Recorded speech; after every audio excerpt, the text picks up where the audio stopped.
अस्सलामुअलैकुम वरहमतुल्लाहि वबरकातुहू। आप सब सुनने और देखने वालों के लिए मेरी अल्लाह ताला से दुआ है कि अल्लाह ताला आप सबको सेहत, तंदुरुस्ती वाली, ईमान वाली और इस्लाम वाली ज़िंदगी अता फ़रमाए और आपकी और हमारी हम सब की परेशानियों मुसीबतों को दूर फरमाए।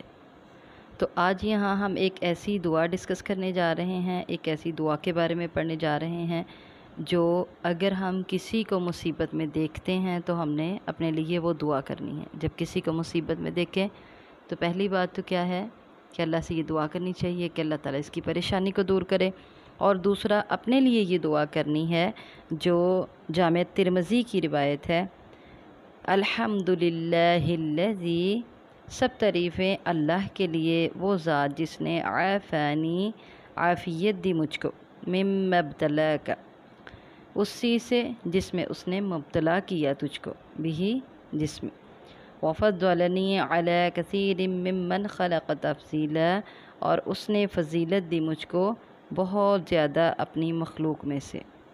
दोबारा सुन ले, अल्हम्दुलिल्लाहिल्लज़ी आफ़ानी मिम्मब्तलाक बिही वफ़द्दलनी अला कसीरिम मिम्मन खलक़ तफ़सीला। हर किस्म की तारीफ़ उस अल्लाह के लिए है जिसने मुझे इस चीज़ से आफ़ियत दी जिसमें उसने तुझे मुब्तला किया और मुझे अपनी मखलूक में से बहुत सौ पर फ़जीलत अता की। तो इसमें हम अल्लाह ताला का शुक्र अदा करते हैं कि या अल्लाह तूने मुझे इस परेशानी में मुब्तला नहीं किया। और हमारा ये अकीदा है कि जब हम परेशानी में भी अल्हम्दुलिल्लाह कह देते हैं तो अल्लाह ताला उस परेशानी को दूर फरमाकर उसके बदले में हमें नेमतें अता करते हैं।